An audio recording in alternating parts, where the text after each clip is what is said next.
Well, this morning there was quite a strong feeling that the killings at Qana would mark the beginning of an inevitable end to this latest Middle East war.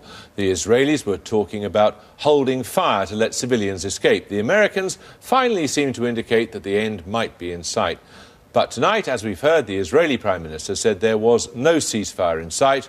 The war will go on until the Israelis judge Hezbollah has been neutralised.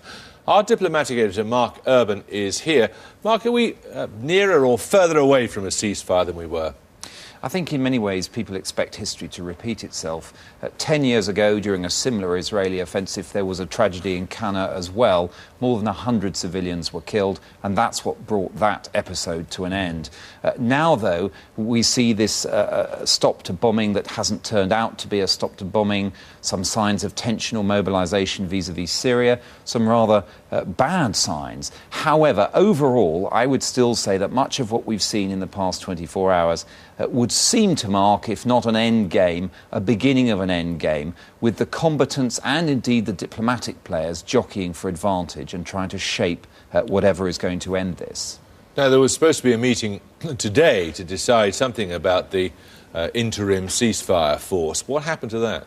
Yeah, this was meant to happen in New York at the UN. It was suggested by Kofi Annan last week, and it didn't. Now, here we see the jockeying between the diplomatic players. The French, who are trying to lead that process, wanted this to happen, wanted to talk to other possible contributors. The Americans, who don't like the way the French are talking about immediate ceasefire to get this sequencing going in their way of doing this, didn't like the look of that, and neither did some of the other countries. So it hasn't happened yet. More work to be done, I think, on the text of a resolution. We'll talk about that in a minute. But one way out of this issue about what comes first, the ceasefire or the force, as the Israelis have been trying to insist, is to focus on some people who are there already, of course, which is something known as UNIFIL. Now, at the moment, that organisation, which is made up of UN observers, has about 2,000 people deployed in a narrow band along the border.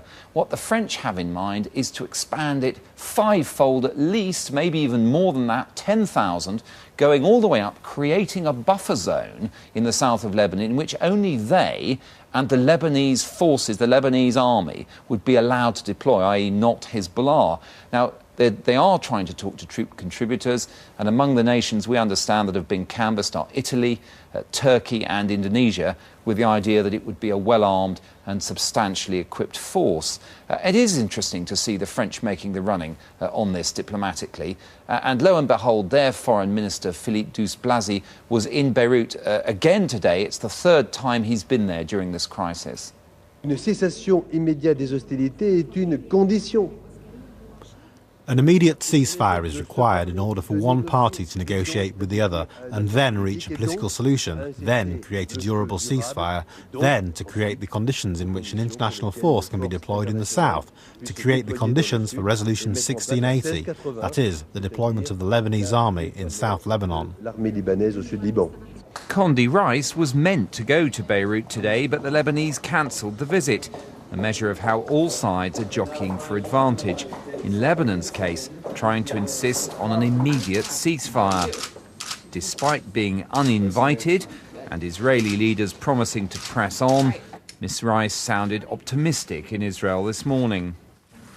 As I head back to Washington, I take with me an emerging consensus on what is necessary for both an urgent ceasefire and a lasting settlement. I am convinced we can achieve both this week. And I am convinced that only by achieving both will the Lebanese people finally be able to control their country and their future, and the people of Israel finally be able to live free from the threat of attack from terrorist groups in Lebanon. Whether Hezbollah is ready to go along with the terms being discussed by the French isn't clear yet, but the organisation has been fighting hard, demonstrating to its own people that it hasn't been broken. More rockets were fired into Israel yesterday than on any previous day.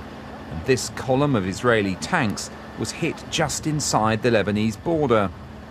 Israeli operations continued apace too, claiming to have accounted for 2/3 of Hezbollah's rocket stockpile and continuing with some air attacks, for example on the Beirut to Damascus road.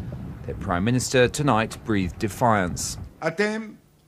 תושבי לבנון, גם אלה הכועסים עלינו ועל צבאנו. We have decided to fight back, and we will end it when the threat has been removed, when our captured soldiers, Udi Goldwasser, Eldad Regev and Gilad Shalit and their soldier friends return home safely, and then you will be able to stay safely in your homes, in the streets of the cities and villages, and in your workplaces.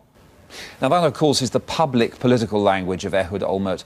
Privately, people in the Israeli government seem to think that they'll have until about the end of this week to wrap up their military operation, by which time they're assuming political differences will be resolved at the UN in New York and there'll be some sort of resolution. Now, we've seen the draft text that the French have put out, and it calls for example, an immediate ceasefire. It also calls for the immediate release of those 2 abducted Israelis and the settlement of the issue of 3 jailed people, Lebanese in Israel, slightly different language there.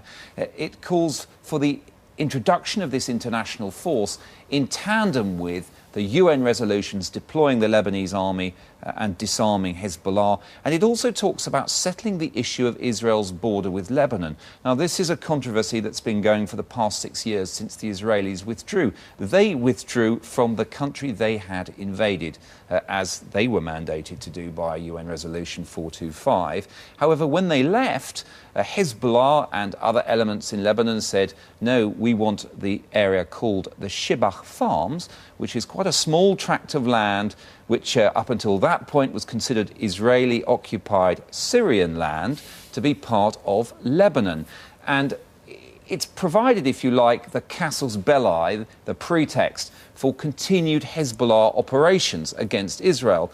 Now, of course, it's true that if this issue can be resolved, it would contribute to long-term stability by denying them that.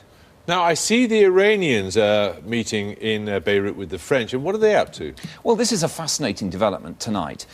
In all of this, of course, we debate this issue, assuming that Hezbollah would come along with what the Lebanese government would want. But the French seem to see that some more persuasion is required and are presumably asking Iran to use its good offices to bring Hezbollah round to its way of seeing a solution to this crisis. It's extraordinary that it should happen, and all the more so on the very day that the UN Security Council has passed a so-called Chapter 7 resolution telling Iran to get back in compliance on the nuclear issue or else, and implying sanctions would be used, and France voted for that resolution. Mark, thank you.